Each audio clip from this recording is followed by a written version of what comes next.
মৃত্যুৰ সৈতে যুঁজি অৱশেষত নিয়তিৰ ওচৰত হাৰ মানিলে চাপাৰবৰী হাইস্কুলৰ অৱসৰপ্ৰাপ্ত বিজ্ঞান শিক্ষক কনক কাকতি। মঙ্গলবাৰৰ পৰা জিএনআৰচিৰ আইচিউত ভৰ্তি হৈ আছিল শিক্ষকগৰাকী। পাঠশালাৰ নিকটৱৰ্তী নলনা গাঁৱৰ লগতে সমগ্ৰ চাপাৰবৰী অঞ্চলত পৰিছে শোকৰ ছাঁ। অসংখ্য গুণমুগ্ধ আৰু আত্মীয়ৰ উপস্থিতিত অন্ত্যেষ্টিক্ৰিয়া সম্পন্ন কৰা হয়। উল্লেখযোগ্য যে দুচকীয়া বাহনেৰে হাইস্কুল শিক্ষান্ত পৰীক্ষাৰ বহি মূল্যায়নৰ বাবে গৈ আছিল পাটাছাৰ কুছিলৈ।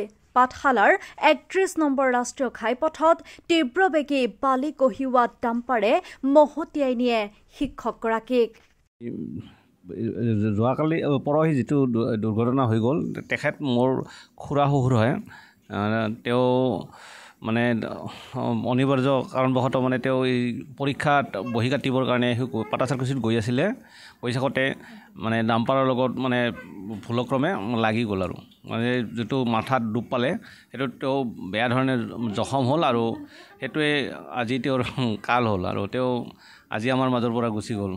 সঁচাকৈ আমি আচলতে গোটেই পৰিয়ালটোৱে এইটো কাৰণে মৰ্মাহত হৈছোঁ আৰু আজি এই মুহূৰ্তত তেখেতক এতিয়া মানে শ্মশানত কৰা হৈছে, শেষকৃত্য কৰি থকা হৈছে। আৰু তেখেতৰ ল'ৰা হিচাপে তেওঁ ৰাকেশ আছে, তেখেতে গৈছে আৰু শ্মশানত গৈছে আৰু খুৰীমাটো আছে, গম পাইছে যে মোৰ এইটো খুৰীমা হয়। খুৰীমায়ো মানে আজি এনেকুৱা অৱস্থাত যে ভাবিব নোৱাৰোঁ আৰু আমি আমাৰ মাজৰ পৰা তেখেতে এনেকুৱা অকস্মাত যাব। আৰু সকলোৱে গম পায়, আমাৰ এই অঞ্চলৰ প্ৰায়খিনি ল'ৰা ছোৱালীয়ে গম পায় তেওঁ এজন সুদক্ষ শিক্ষক আছিলে আৰু ৰাতিপুৱাৰ পৰা গধূলিলৈকে মোটামুটি তেখেতে মানে লানি নিচিগা বুলি ক'লেও খুব বেছি বঢ়াই কোৱা নহয়। মানে স্কুলত যোৱা সময়খিনিহে তেওঁ মানে স্কুলত নিশিকায় আৰু বাকীখিনি সময় মানে ৰাতিপুৱা যোৱাৰ আগতেও শিকাব পাৰিলে সন্ধিয়া আহিলেও মানে ষ্টুডেণ্টৰ লগতে থাকি যায় আৰু বাকী ঘৰুৱা কাম কাজখিনিতো সুকলমে কৰেই। গতিকে মই ভাবিব নোৱাৰোঁ তেওঁ যে আমাৰ মাজত নাই আজি আৰু সমাজৰ আৰু বাকী এইখিনিত যিখিনি অনুষ্ঠান আছে, অনুষ্ঠানখিনিৰ লগতো তেওঁ ওতঃপ্ৰোতভাৱে জড়িত হৈ থাকে। কাৰণ তেখেতে ক'ৰবাত মানে যদি কিবা ক'ব লগা হয় তেখেতে মানে আগবাঢ়ি গৈ, কাৰণ আমি তেখেতে জানো যে তেখেতে অলপ মানে সমাজত মানে লাগি থকা মানুহ আৰু।